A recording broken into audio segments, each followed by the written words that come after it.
5 लाख रुपया तो हर कोई किसान 1 एकड़ में प्राकृतिक खेती विधिवत करे। उन सब जगह प्राकृतिक खेती की ट्रेनिंग निशुल्क दी जाती। कम से कम 20 बछड़ियां होंगी उन पे हर साल और उच्च क्वालिटी की होंगी। तो कितनी बड़ी इनकम होगी उनकी। देश में भारत सरकार का जो NDDB डिपार्टमेंट है, पूरे देश में इसका काम शुरू कर दिया।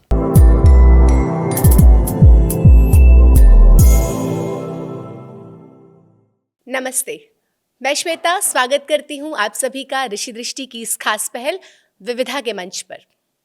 आज हमारे साथ उपस्थित है माँ भारती को समर्पित प्राकृतिक कृषि को जन जन की आवाज़ बनाने वाले, प्राकृतिक व नैसर्गिक जीवन शैली के अप्रतिम उदाहरण महाराष्ट्र व गुजरात के यशस्वी राज्यपाल आचार्य देवव्रत जी। आचार्य जी, आपका हार्दिक स्वागत है। धन्यवाद श्वेता जी। घनश्याम जी का बिहार से सवाल है कि प्राकृतिक कृषि को अगर कोई किसान अपनी आय का साधन बनाना चाहता है, विशेषकर युवा वर्ग, तो उसको क्या करना है? घनश्याम जी से मेरा आग्रह है कि वो कतई निश्चिंत होकर के प्राकृतिक खेती की पहले विधिवत ट्रेनिंग लें। ठीक है। और जब वो ट्रेनिंग पूरी ले लें, और इसके 5 आयाम हैं।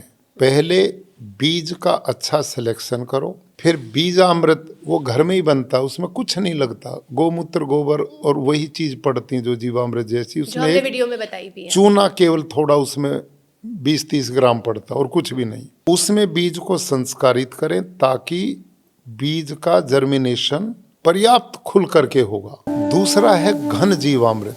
जैसे आप DAP डालते हैं किसी फसल के बोने से पहले, ऐसे बीजामृत हमने खेत में डालना है। और वो गोबर, देसी माँ गोबर से, कोई भी गोबर दूसरा भी चलेगा। और उसकी बनाने की विधि भी मैंने शायद बताई थी। मेरी पुस्तक है उसमें भी इसकी विधि मैंने बताई हुई है। उसको किसान जरूर देखें और घन जीवामृत को डाल के और फिर संस्कारित बीज बोना है। जब वो 21-22 दिन का हो जाएगा, 21 से 28 दिन का, जब पहला पानी दें तो उसमें जीवामृत के बिना खेत में पानी कभी ना दें। और उसके ऊपर 15-20 दिन में जीवामृत का स्प्रे कर दें। कोई बीमारी आए तो नीमास्त्र, अग्निअस्त्र, सूंठास्त्र, ब्रह्मास्त्र, 10 परनी, ये मेरी पुस्तक में पूरा विवरण दिया हुआ है। इसको बना करके किसान इसका किसी भी प्रकार की रोकथाम के लिए उसका प्रयोग करेंगे। और जब फसल उग जाए तो धरती पर आच्छादन कर दें। अवशेष जो भी कचरा खेत का, उसी से धरती को ढकना है, जिससे धरती का ऑर्गेनिक कार्बन भी नहीं उड़ेगा।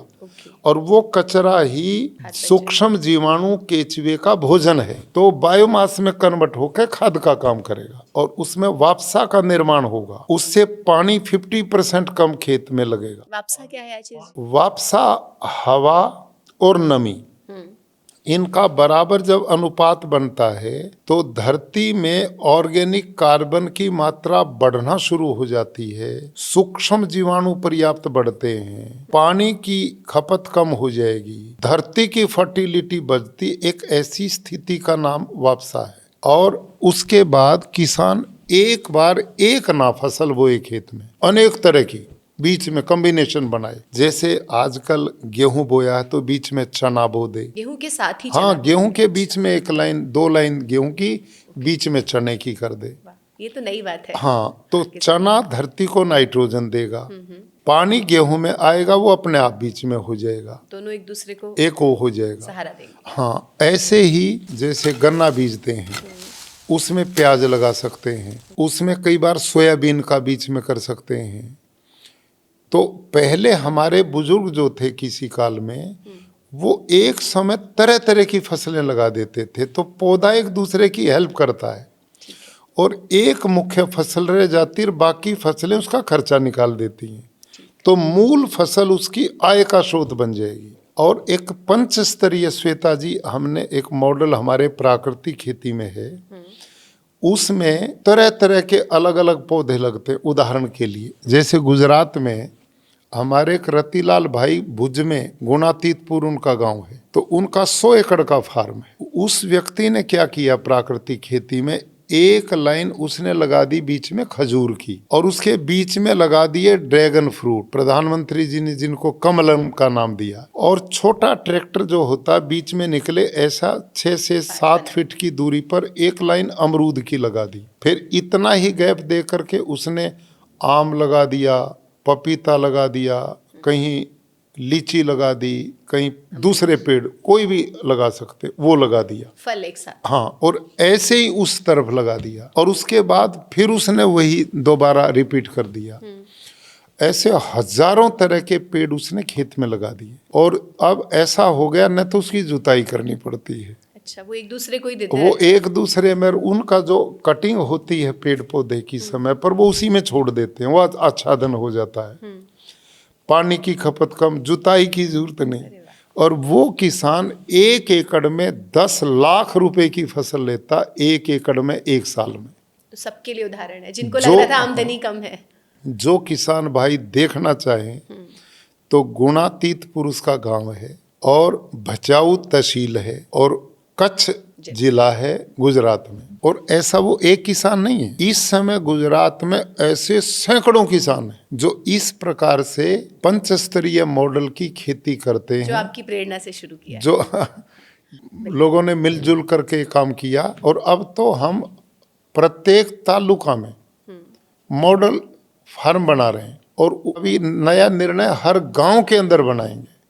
तो ये अभियान चल पड़ा है, लेकिन इतना मैं पक्का विश्वास से कहता हूं कि कम से कम 5 लाख रुपया तो हर कोई किसान 1 एकड़ में प्राकृतिक खेती विधिवत करे, 5 आयाम पूरा करे तो 1 साल में बचत कर सकता है। 5 लाख की बचत कर सकता है, क्योंकि ऐसे अनेक किसान तैयार हो गए जो 5 से 10 लाख रुपए तक बचाते हैं। तो हमारे दर्शक श्रोताओं को बहुत सारे सवाल का जवाब मिल गया होगा। एक ऐसे ही दर्शक श्रोता हैं जो वडोदरा से हैं, जिन्होंने अभी, आपने वैसे उसकी बात कर ही दी है कि ट्रेनिंग कैसे करें, तो वो पूछना चाहते हैं कि वो प्राकृतिक कृषि करना चाहते हैं, लेकिन एक प्रॉपर ट्रेनिंग, उन्होंने आपकी वीडियो सुन के काफ़ी कुछ शुरू किया है, पर प्रॉपर ट्रेनिंग कहाँ से लें? मैं बड़ोदरा के कृषक बंधु से कहूँगा कि वो संपर्क करें। हलोल जो तालुका है गुजरात का, उसमें प्राकृतिक विज्ञान यूनिवर्सिटी बन चुकी है, और वहाँ प्राकृतिक खेती का ट्रेनिंग सेंटर है। उसके साथ जितने भी हमारी एग्रीकल्चर यूनिवर्सिटी हैं दूसरी भी, वहाँ सब में कृषि विज्ञान केंद्र है, और उन सब जगह प्राकृतिक खेती की ट्रेनिंग निशुल्क दी जाती है। और इसके एनरोलमेंट के लिए और कोई योग्यता इत्यादि नहीं चाहिए? वो जाएंगे, कोई जरूरत नहीं, किसान की कोई डिग्री नहीं, वो किसान है, ये उसकी डिग्री है, वो ट्रेनिंग फ्री में लेगा। और गुजरात में तो हमने 3-3 गांव के क्लस्टर बना दिए हैं श्वेता जी। उनमें एक कृषि सखी, एक किसान मित्र, जो ट्रेनिंग जिनकी हो चुकी है, वो हर गाँव में जा करके किसानों को फ्री ट्रेनिंग दे रहे हैं। तो मैं आप सब से निवेदन करूंगा, देश भर के किसान से, अब भारत के यशस्वी प्रधानमंत्री श्रीमान नरेंद्र मोदी जी ने प्राकृतिक खेती को राष्ट्रीय प्राकृतिक कृषि मिशन बना दिया है, और उसके अंतर्गत अब देश के पूरे भूभाग में प्राकृतिक खेती की ट्रेनिंगें शुरू हो चुकी हैं। तो किसान भाई इस प्राकृतिक खेती की ट्रेनिंग के लिए जो आत्मा विभाग है प्राकृतिक कृषि का, वो अपने अपने जिला में जाएं और उनसे संपर्क करें, और उनसे स्पष्ट कहें हमें जैविक खेती की ट्रेनिंग नहीं चाहिए, प्राकृतिक खेती की। ये तो आई थिंक आपको सुन के अब सबको क्लियर हो गया। ये हम सबका भी वहम था। तो वो उनको लेनी चाहिए, और वो ट्रेनिंग मिलेगी। इसका खूब प्रचार चल रहा है और पूरे देश में चल रहा है। ऐसा लग रहा है आचार्य जी, जैसा मॉडल आपने गुजरात में तैयार किया है, बस कुछ आप खुद प्रशासनिक एक अधिकारी हैं कि किसी तरह ये पहल आप पूरे विश्व में और भारत में तो विशेषकर कर दें। नहीं, ये चलेगी। इसमें अभी प्रधानमंत्री जी ने कोयम्बटूर से प्राकृतिक खेती मिशन को प्रारंभ किया है, और उनका जिस तरह से प्राकृतिक खेती किसानों को प्रोत्साहन मिल रहा है, प्रदेश के मुख्यमंत्री भी इस दिशा में अब काफ़ी आगे बढ़े हैं, और किसान भी इस बात को समझ चुका है कि भविष्य हमारा रासायनिक खेती नहीं होगा, क्योंकि सब किसान दुखी हो गए हैं। दवाइयां डाल रहे, बीमारी नहीं जाती, यूरिया डीएपी डाल रहे, उत्पादन नहीं बढ़ रहा, धरती बंजर हो गई, पानी पीने लायक बचा नहीं, हवा लेने की बची नहीं, लोगों में बीमारियों का इतना, कैंसर डबल स्पीड से बढ़ रहा, हार्ट अटैक बढ़ रहे हैं, डायबिटीज बढ़ रही है, पेनक्रियाज फेल, किडनी फेल, किसी भी एज में बढ़ रहे हैं। और किसी भी एज में। अब तो व्यक्ति का भरोसा ही नहीं बचा कब विदाई हो जाए। और इसके पीछे बहुत बड़ा कारण है खान पान का दोष। आचार्य जी, अगला प्रश्न है राम गोपाल जी का। वो पूछ रहे हैं कि उन्होंने एक नई गौशाला खोली है जिसमें अभी उनके पास 20 से 30 गायें हैं, तो वो उनके गोमूत्र और गोबर का क्या सही यूटिलाइजेशन करें? बहुत अच्छा, राम गोपाल जी को मैं बधाई देता हूँ, उन्होंने अपनी गौशाला बनाई है। अब उनसे सबसे पहले तो मैं आग्रह करूंगा कि आप केवल गोबर और गोमूत्र की ही नहीं, गाय के दूध का भी संवर्धन बढ़ाना चाहिए। और इस समय भारत सरकार ने बहुत बड़ी पहल की है गोपालकों के लिए। अपने देश में श्वेता जी, अब से पहले सेक्स सॉर्टेड सीमन नहीं होता था। अब उन्होंने भारतीय नस्ल की देसी गायों के भी सेक्स सॉर्टेड सीमन भारत सरकार ने बना दिए और सरकारें उसे सब्सिडी पर किसानों को उपलब्ध करा रही हैं। ठीक है। उससे क्या होगा कि वो सेक्स सॉर्टेड सीमन जो उच्च क्वालिटी के बहुत ज्यादा दूध देने वाली गायों के बच्चे हैं वो तैयार किए जाते हैं सांड के रूप में, क्योंकि वो सांड बहुत ज्यादा दुधारू गाय का बच्चा, तो उससे जो बच्चे पैदा होंगे उनमें भी वो गुण आएगा, दूध बढ़ेगा गाय का। दूसरा सबसे बड़ा लाभ क्या होने वाला है कि इससे बछड़ियां ही पैदा होंगी। आजकल देश में बैल की खेती का प्रचलन बंद हो गया क्योंकि ट्रैक्टर आ गए और बैल की आवश्यकता बची नहीं। और गाय 50% बछड़े देती, 50% बछड़ी, ये ईश्वरीय व्यवस्था, प्रकृति का नियम है। अब बछड़ियां तो उच्च क्वालिटी की होंगी और बछड़े कैसे भी होंगे उनका उपयोग नहीं है। तो इसलिए मैं गोपाल भाई से निवेदन करूंगा कि वो अपनी गायों में सेक्स सॉर्टेड सीमन का ही प्रयोग करें। जो गाय जिस नस्ल की उसी के सेक्स सॉर्टेड सीमन लगाएं, उसको बदले ना। ब्रीड बदलेंगे तो उनका ब्रीड भी खराब हो जाएगी, दूध का उत्पादन भी कम होगा। सेम ब्रीड का लगाएं। जैसे उनके पास अब ये नहीं पता कि वो कौन सी नस्ल की गाय उनके पास ये है। राम गोपाल जी से क्या कहना है कि अगली बार आप लिखें उनके पास कौन सी गाय? हाँ, तो राम गोपाल जी से मेरा निवेदन है उनसे कि उनके पास साहिवाल है तो साहिवाल का प्रयोग करें सीमन का, गिर है तो गिर का प्रयोग, थार पार करे तो उसका करें, जो जिस ब्रीड की, लेकिन उच्च क्वालिटी का सीमन गाय को लगाएं और सेक्स सॉर्टेड लगाएं। उनकी गाय का संवर्धन डबल गति से होगा, डबल स्पीड से, क्योंकि जो 50% बछड़े आने हैं वो बछड़े ना आकर बछड़ी आएंगी, तो उसकी पहली इनकम तो इससे बढ़ेगी।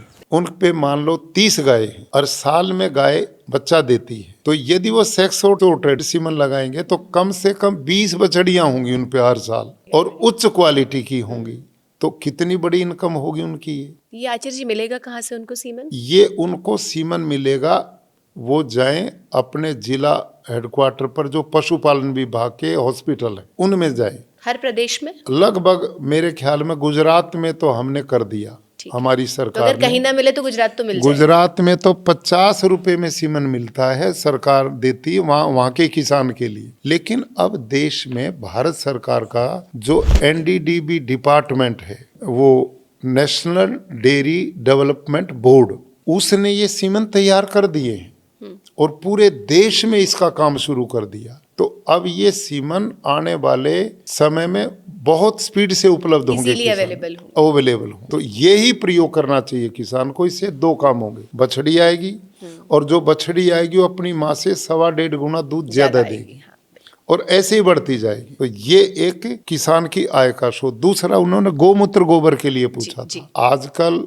गोबर से लोग अनेक तरह की चीजें बनाते हैं, कोई अगरबत्ती बनाता है, कोई घर में स्वच्छता के लिए कोई समिधाएं बनाता है, यज्ञ वगैरह हवन के लिए। लेकिन मैं उनसे निवेदन करूंगा इनके साथ वो इससे घन जीवामृत बनाए जो 6 महीने भी खराब नहीं होता है। वो यदि स्टॉक उसका बचता है तो घन जीवामृत बना के किसानों को उपलब्ध कराएगा। उससे जीवामृत बनाए, उनसे बीजामृत बनाए। अनेक तरह की औषधियां हमारी बनती हैं इसमें, जैसे नीमास्त्र, अग्निस्त्र, सूठास्त्र, ब्रह्मास्त्र गोमूत्र से बनती हैं।